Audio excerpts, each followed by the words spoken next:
think about it, when it comes to paying taxes, can you avoid that in this country? You can't. How can you?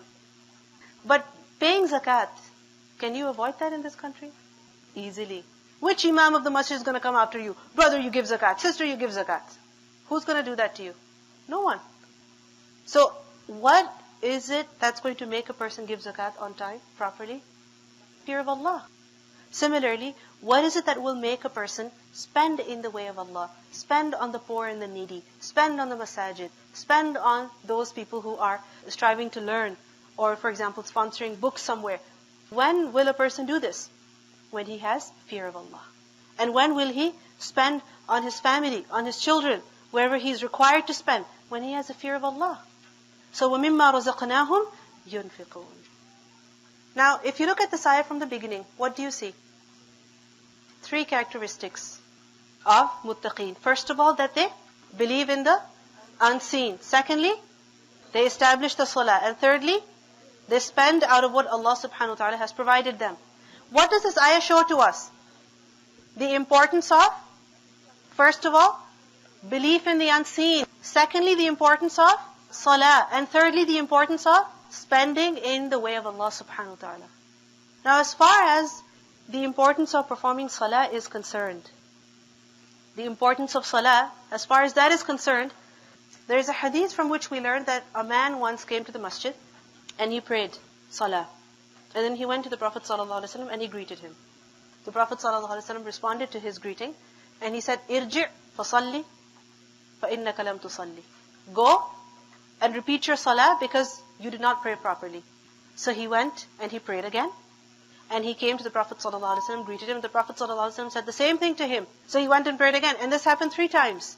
So finally the man came and he said, "Teach me how to pray then. I don't know how to pray." So the Prophet ﷺ told him that when you pray, make sure that you stand still. In the sense that when you go into ruku', don't get up from ruku' until you have become stable there. Once you become stable there, once you've paused there, then move, then stand up. And then don't just quickly go down into sajda until you have come to a stationary point. And then again, don't lift up your head from sajda until you have become stable over there. So this shows to us that if a person does not perform the salah properly, it's as though his salah is not valid. Isn't that scary? If a person does not perform salah properly, it's as though his salah is not valid. So we have to be very careful that when we're praying salah, we are focused. First of all, our mind and heart should be present. We should have khushu', we should be able to concentrate, have fear of Allah, know what we're saying. And then performing the salah properly as well, the way the Prophet ﷺ prayed. And especially this element of tuma'nina, of being still, of being calm during salah. This is very, very important. Because unfortunately, we go through salah very quickly sometimes. It's as though we are speeding through salah, running through salah. A person has barely touched the ground in sujood that they're up. They've barely sat up that they're down. They've barely gone down in ruku' that they're standing up. So we have to become very careful in this.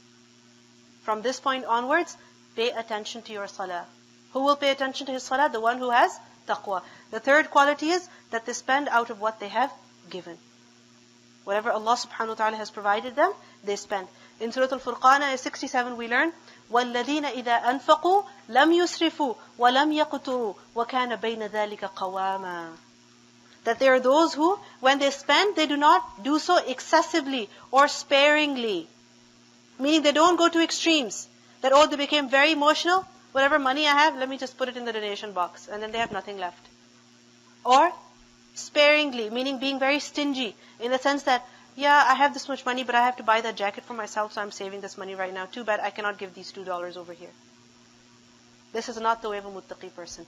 A muttaqi person is moderate in his spending. He sees where the need is, and he spends over there.